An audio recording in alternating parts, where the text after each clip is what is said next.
In the last video, I unboxed the new Priority Chef mortar and pestle. I did pronounce it pestle, but it's pestle.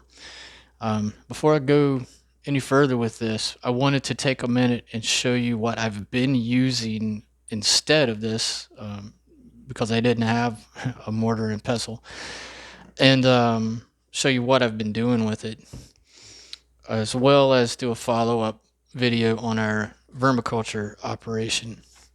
So this is a rock tumbler. Nothing fancy about it. It's just a simple rock tumbler. And I eat uh, eggs and shellfish somewhat frequently. And instead of throwing away the eggshells, I put them in the oven and desiccate them until they're nice and dry. You can tell by the ring that they're really dry and brittle. And I could take them and put them in the mortar and pestle and manually grind them up. But what I've been doing is putting them inside of this rock tumbler, and I've got a couple of I think just little granite rocks in here to act as little hammers to grind those shells up. And let me show you what it looks like after a couple of days of constant grinding. It takes a little while to powder them down, but it really doesn't take that long. So after you grind them for a little while, what you're left with is something that looks like this. Again, that's it's only been maybe a couple of full days. But for demonstration purposes, I'll go ahead and show you what I do with them and why. So instead of throwing them out, I basically compost them. There's nutrients in here that I want to get back in my garden, and I want to get back in my plants. So I tumble them for a while, and ooh yeah, sift out the fine stuff. And what I do with that is the bulk of it typically goes straight in my compost bin. But we have these vermiculture bins set up, and what we have in them are red wigglers. We use red wigglers because they're surface feeders. Earthworms are great too. You want them in your compost bin and you want them in your garden, but they live and feed, from what I understand, about 6 inches or so down in the dirt. So they're not surface feeders.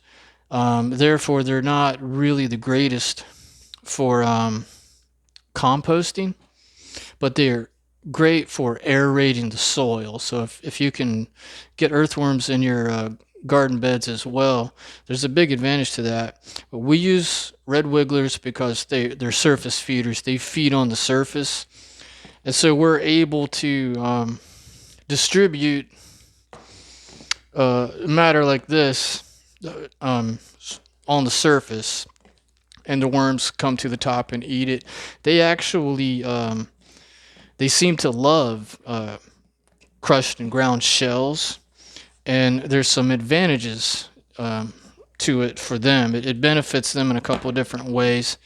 Um, it the eggshells provide calcium, and some other trace minerals.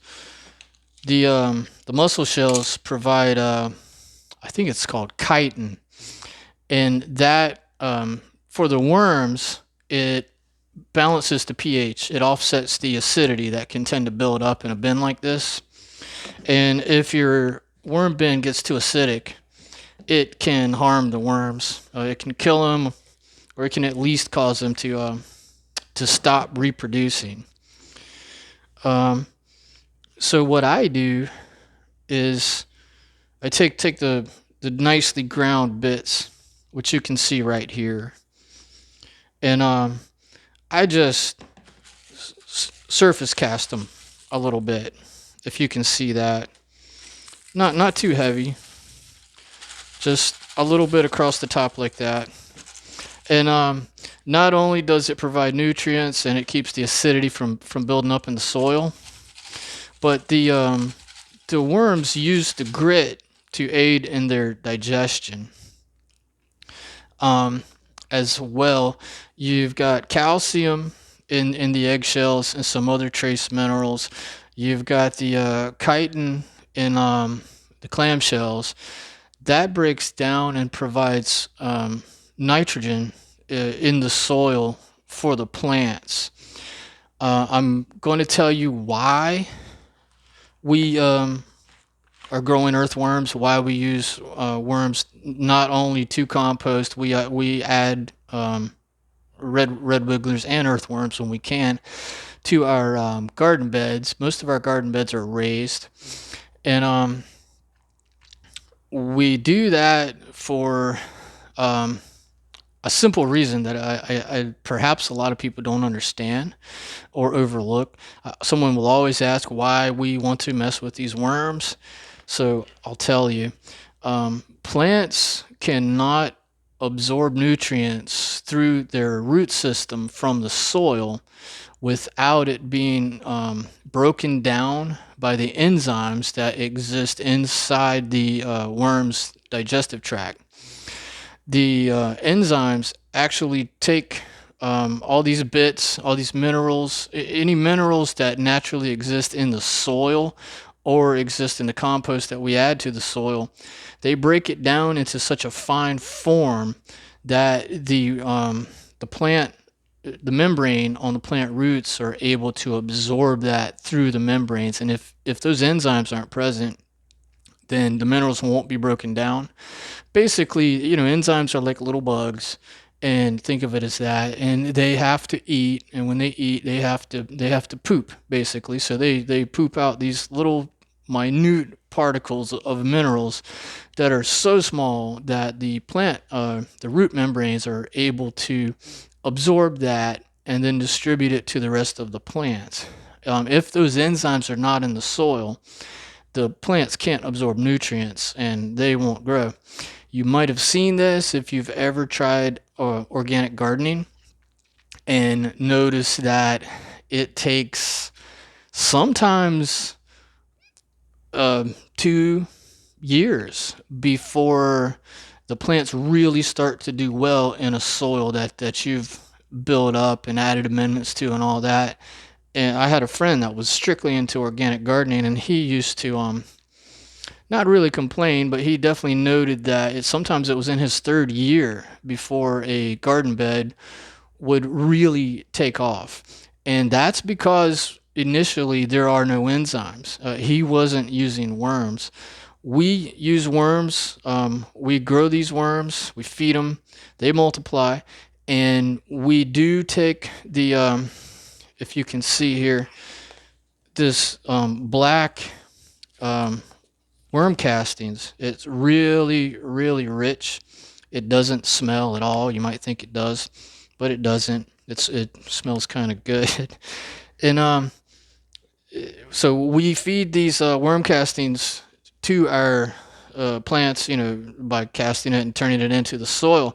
But most importantly, in my opinion, we take leachate from the castings by either soaking castings in a bag, a T-ball, or a nylon or something like that in water and making worm